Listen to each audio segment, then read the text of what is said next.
bậc làm tua ninh bơi ia yun thời côn rong đói ở tái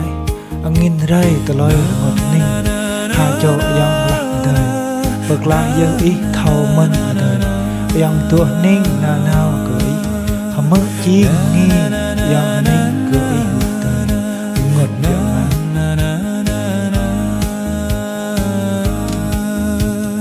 làm đò ninh bơi ia yun đời cùng dâng đuôi tây nghìn rai tơ lời ngọt ninh hát cho ai ông là đời bờ Klaih ơi thảo mơn đời ai ông gió ninh na nào cười hơ mứ chiêng mơ nghi ai ông ninh cười là đời rơn ngọt bia mơ là đời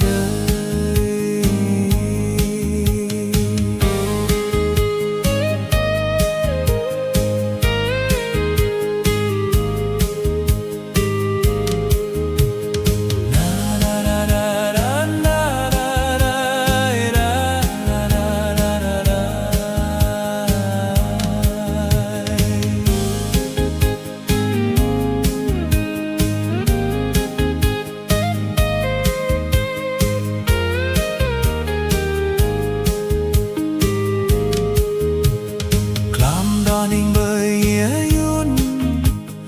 đời cùng dâng đuôi tây nghìn rai tơ lời ngọt ninh hát cho ai ông là đời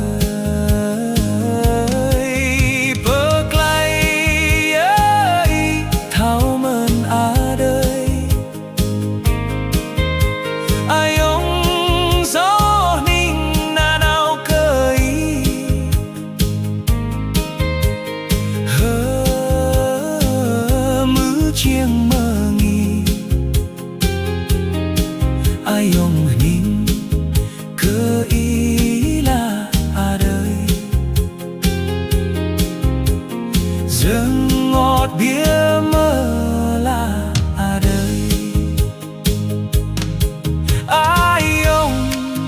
ninh cơ ý là đời dâng ngọt bia mơ